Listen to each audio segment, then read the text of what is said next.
Mr. Chairman, I wish to support this bill not because this is really a measure which will improve the conditions under which these institutions have come into existence in our country, but because I feel even a small thing like this, which will regulate the running of these homes, might do some temporary good. If we examine the reasons why these homes have come into existence, we will find that it is really a reflection on the social backwardness because women are not educated, because women do not have the right to own property. Naturally, they are deserted, neglected, and are driven to the necessity of going into these homes run by the men in our society. These people run these homes under the guise of public charity, but these homes have really become centers of immoral traffic in our cities. These institutions are not only not run by the state as they should be, but they are run by religious and semi religious bodies, by the so called public spirited men in our country. And as has been pointed out just now, it is stated in the report of the committee appointed by the Ministry of Welfare that they are even being financed by state funds, and grants made by the Ministry of Welfare are used by such institutions for unethical purposes. I do not know how we will be able to control them by passing a bill like this, which will give them some kind of supervision by the state. Sir, I was personally connected with an institution in Uttar Pradesh, and it was an institution which was run under the name of Mahila Ashram, and the entire committee in control of that Mahila Ashram consisted of some of the lawyers and doctors of the capital of Uttar Pradesh. The means by which they secured the finance to run this institution will prove on what basis this institution is running. For every month that an inmate spends in that home, the prospective husband will have to pay at the rate of so many rupees per month. The only idea of this institution is to get the inmates married, and once they are married, they do not keep a record of the marriage. They do not keep any record of what happens to the inmates after marriage. Everybody knows that they are taken to other provinces by the operating gangs. Sir, one of the institutions quoted in that report is worth mentioning here.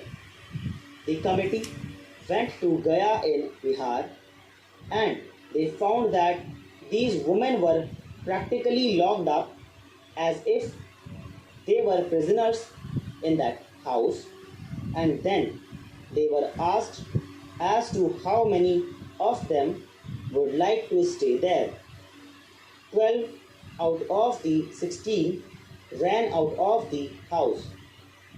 This is typical not of a few but of the majority of the houses run under the name of women's homes or under the grand name of Mahila Ashrams.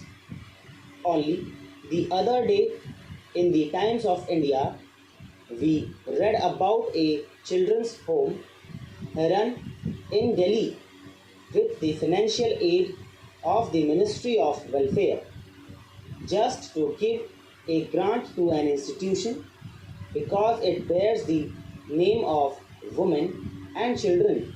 even when it is supervised by a visiting committee or visiting men, does not really mean that we are solving the problem.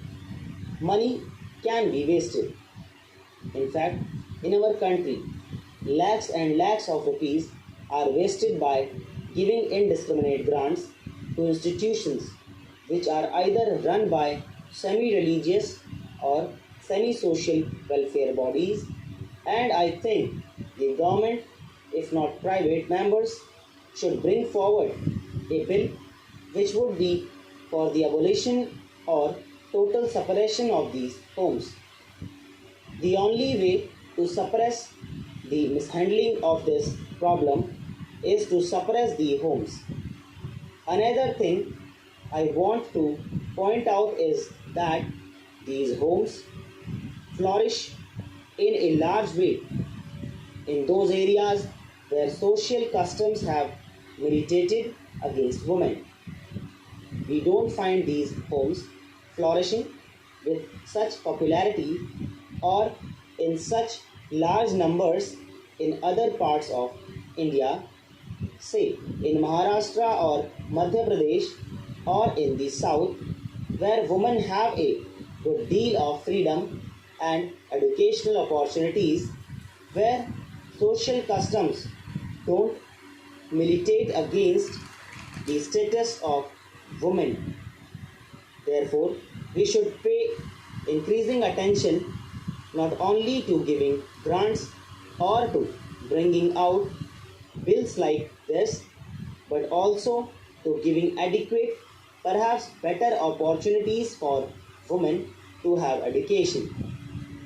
It is not the woman who can stand on her own legs goes there or who is being exploited by these people.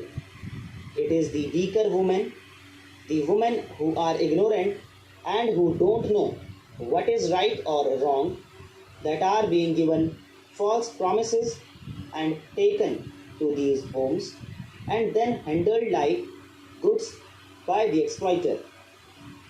Therefore, I support this motion because there is nothing else to do, and I hope that the rule making powers will be exercised in such a way that the control of the government on these institutions might be tightened.